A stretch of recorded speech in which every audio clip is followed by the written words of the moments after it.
we've just come down eventually, was first created in 1988. And before that, there was only one other entrance into our cave, and that is by swimming through the pool that we are now standing in front of. This is a 24-foot U-tube. It goes down 12 foot under a shelf of rock and up 12 foot into a cavern on the other side. And it's in the cavern on the other side that this cave was first found. There was no exploration done until the 1980s when a hydrologist from UCC, Professor John Gunn, was conducting a waterworks investigation of the area. And he came across a pool very much like this one, just sitting out in an open field. And he was obviously quite curious as to what was beneath that pool. So in 1983, he invited a Welsh cave diver known as Martin Farr to explore the sump. And this man willingly dived into the pool on the other side, not knowing when he would come out, if he would come out, and what he would find if he did come out. And if you take a look back into the pool behind us here, you can see that there's a lot of mud and silt gathered around the edges of the pool. So when Martin Farr dived into the pool on the other side, all of this mud and silt would have become agitated and disturbed, and his visibility would have been reduced to zero. So not only did he not know where he was going or how long it would take him to get there, he could not see a thing. And his only way through was by touching along the walls because he was completely covered in water. So for a dive that turned out to be surprisingly short, it was obviously quite dangerous and required a lot of bravery, and I certainly wouldn't be doing it anytime soon. But thankfully, he emerged to find what we have here today, and as he stood where we are now standing, he christened this area Diver's Delight. Now, we'll move on to our next stop. Biz arkadan mı gitsek? Arkadan mı gitsek? Arkadan gidelim çocuk.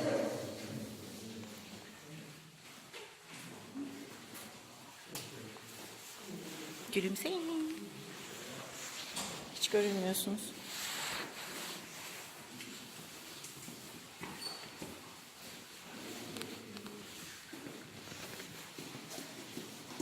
Babası geç.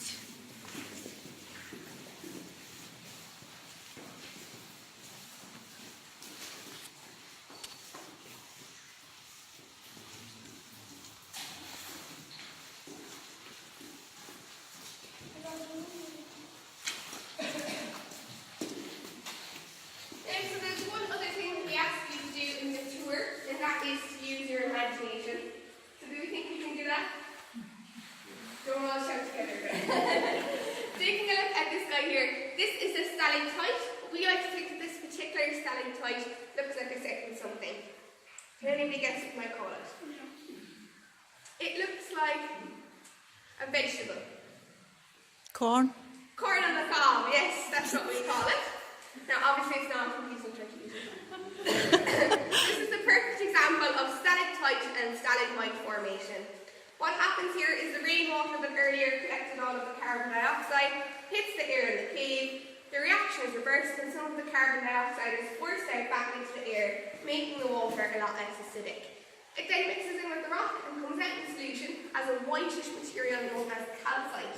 It's the calcite that makes up all of the formations that we have here in the cave.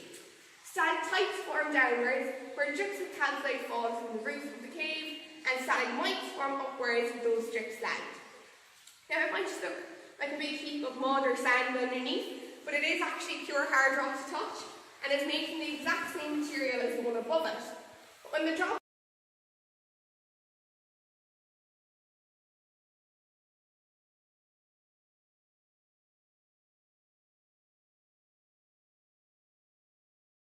together, the original flood water that would have first created our cave would have come rushing through this milky white passage here behind me.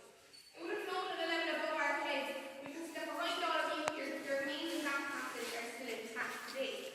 You can see along here the different levels the water would have run, with the ridges it left at the roof. But not only did it leave us with ridges, it left us with cracks and holes the entire way along the roof, which are perfect for the backs, but not for the water. So it was then forced to run at a level which we are now standing at. And across the street, this passage is completely intact today. Now you can still go through this passage, and the tours were originally supposed to take this passage, but you would have ended up crawling, so thankfully they decided against it. And the oldest part is always at the top, as I explained, which is why it makes sense that the youngest part of our cave is just down here where this stream is still flowing. Now this is just a fine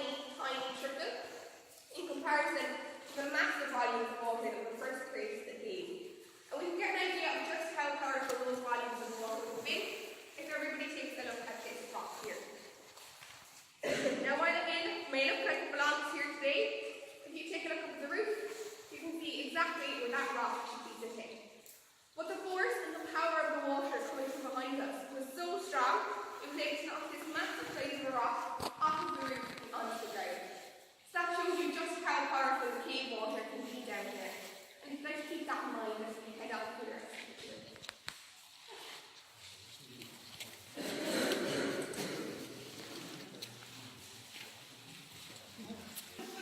I'm going to have to question that.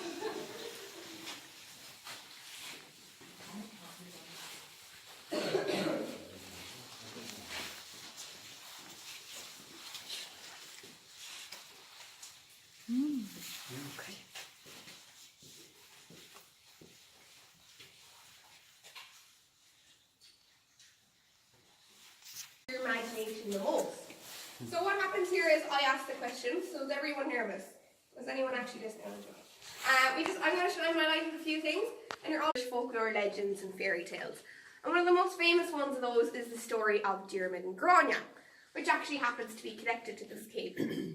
So Grania was the daughter of the High King of Ireland, and she was set to marry the great warrior Fionn McCool. But Fionn was a great deal older than her. They didn't really have a lot in common, and she was being forced into the wedding by her father, who wanted a strong team of warriors behind him to protect him for the future. The night before their wedding, they had a party, and Grania got talking to one of Fionn's warriors, Diarmid. By the end of the night, Diarmid had wormed his way in, and Grania had decided to run away with him instead. But she had to do so without Fionn noticing, so she set a sleeping spell on everyone except herself and Diarmid so they could run away together. But when Fionn woke up, he was obviously quite angry, and he set out to look for Diarmid and Grania, so they had to spend their entire lives going from county to county looking for shelter to hide from Fionn. And it's said that one of the places that they found that shelter is in a cave in the Sliabhuachar area.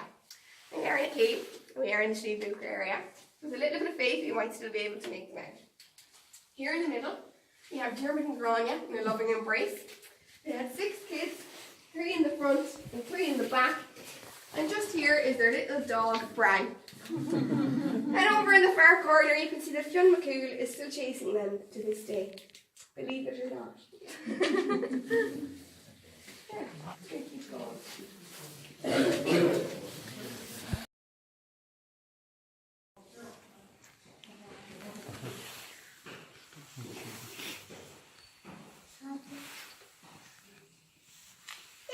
Just back here is what we call the cathedral because of its nice dome-shaped roof. But the focus of attention for most people in this area is its unusual shapes that it might here up on the